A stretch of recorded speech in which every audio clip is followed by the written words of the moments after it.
Hai, kampung halaman saya kebanjiran. Ini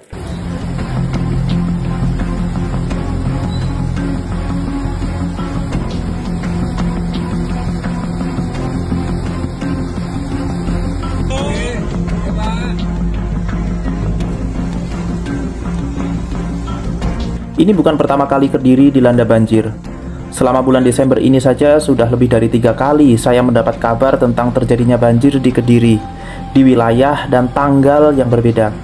Padahal, dulu semasa saya kecil bahkan hingga SMA, saya hanya sekali mengalami banjir, dan itu pun juga banjir-banjir yang ya paling semata kaki lah.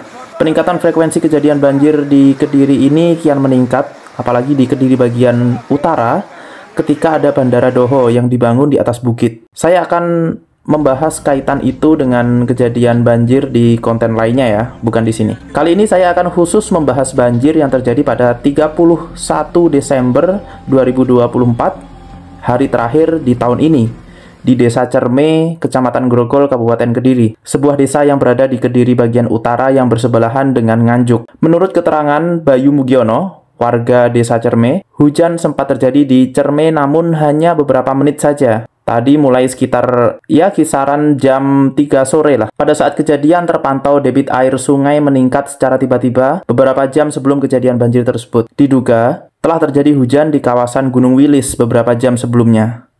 Derasnya hujan membuat aliran sungai Kandang atau warga sekitar kerap menyebutnya sebagai Kali Kandang mengalami peningkatan volume hingga meluap ke pemukiman warga di Desa Cerme. Untungnya tim BPBD Kabupaten Kediri langsung sigap menuju lokasi untuk melakukan penanggulangan dan meminimalisir dampak banjir tersebut. Menurut saya sih ini kasus menarik ya. Banjir yang diduga disebabkan hujan di tempat lain, bukan di tempat kejadian, yang mana tempat lain ini berdekatan dengan tempat kejadian yang elevasinya relatif lebih tinggi dibandingkan lokasi kejadian. Ini adalah animasi citra satelit yang menunjukkan nilai tinggi puncak awan.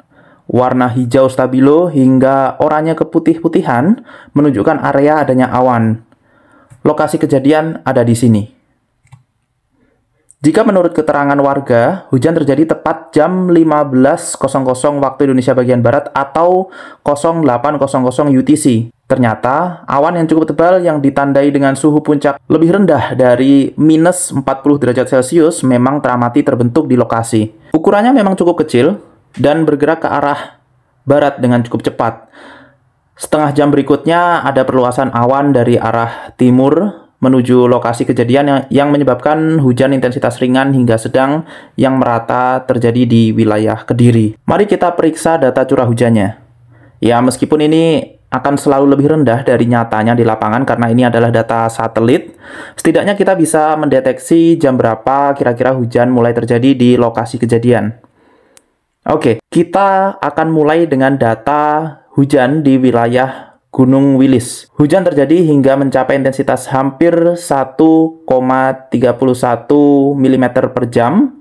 Hujan ini terjadi pada jam 15 waktu Indonesia bagian Barat di wilayah Gunung Wilis. Kemudian pada jam 16 waktu Indonesia bagian Barat atau 1 jam setelahnya, hujan terjadi di Cerme dengan intensitas 1,86 mm per jam.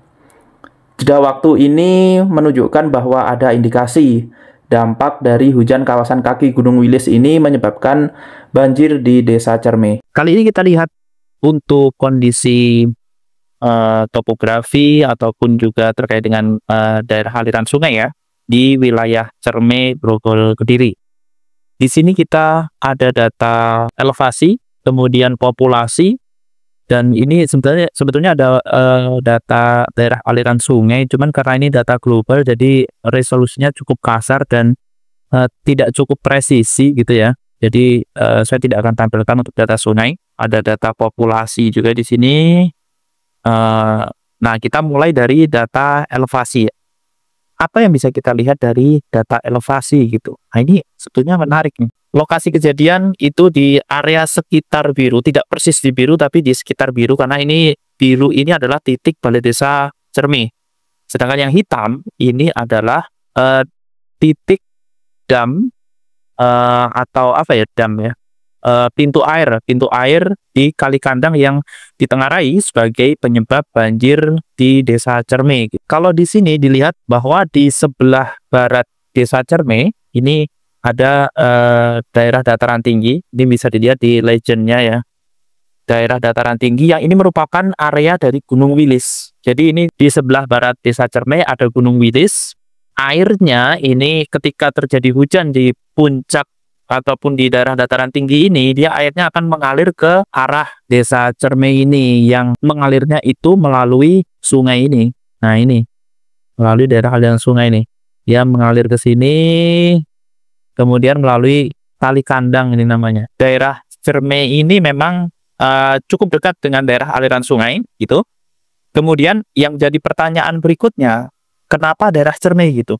Karena ini kan alirannya sebetulnya cukup panjang ya, dari dataran tinggi ke dataran rendah ini melewati beberapa wilayah gitu, melewati beberapa wilayah di sini. Kenapa tidak di daerah ini? Nah, saya curiganya aliran sungainya ini cukup kencang, kemudian membawa material-material yang menyebabkan tersumbatnya air ketika melalui wilayah Cerme ini, daerah Desa Cerme ini. Yang kedua adalah di sini teman-teman bisa lihat belokan sungai yang cukup tajam di sini. Belokan sungai yang cukup tajam sehingga ketika ada aliran yang cukup kencang kemudian membawa material seperti entah sampah, bambu, dan kayu-kayu ranting-ranting kecil gitu ya, dia akan menyebabkan airnya itu meluap ke wilayah sekitarnya gitu, karena alirannya cukup kencang, tertahan, tidak cukup lancar gitu. Ketika melewati belokan dia akan meluap. Kenapa Cerme? Ini kalau kita lihat lagi elevasinya, wilayah sebelah barat sungai ini relatif lebih tinggi dibandingkan ketinggian muka tanah di Cerme gitu. Jadi Cerme ini kan sedikit warna hijau gitu ya, kehijauan gitu. Sedangkan di barat sungainya ini warnanya kuning. Itulah kenapa Cerme lebih rawan gitu untuk mengalami luapan sungai dari Kali Kandang ini gitu. Kemudian kita bisa lihat populasinya. Ini juga perlu menjadi perhatian gitu ya. Karena ternyata memang di Cerme ini cukup banyak populasinya. Ini kalau dilihat dari warnanya mungkin di kisaran angka 100 orang per grid ini rata-rata, karena ini data global jadi cukup kasar memang.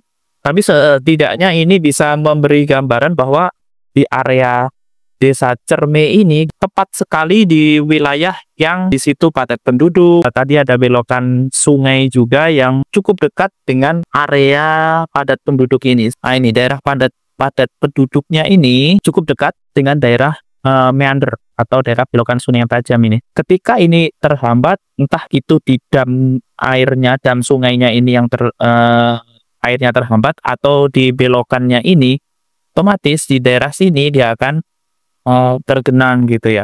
Kalaupun memang dia misalkan dia cukup kencang alirannya ke sini, kemudian dia menggenang di area sini, ini relatif cukup. Kalau berbicara tentang exposure, ini relatif cukup rendah exposure-nya karena kepadatan penduduknya lebih sedikit gitu ya. Kemudian di sini bisa dilihat ada area-area hijau yang artinya ini daerah resapan sungai, resapan airnya ini masih cukup bagus gitu dibandingkan wilayah Cerme yang sudah padat penduduk. Dari kasus banjir Desa Cerme ini kita bisa belajar, terutama untuk teman-teman yang tinggal di kawasan dekat sungai yang perlu waspada potensi sumbatan aliran sungai karena adanya sampah, bambu, kayu, atau material lain. Terlebih untuk wilayah yang berada di dekat belokan tajam aliran sungai atau meander. Perlu adanya komunikasi dengan kecamatan di wilayah yang elevasinya lebih tinggi yang merupakan hulu dari sungai yang ada di lingkungan teman-teman sekalian. Jadi ketika ada hujan dengan intensitas deras di hulu sungai tersebut, kita bisa tahu dan bisa antisipasi. Semoga ini bermanfaat. Dah.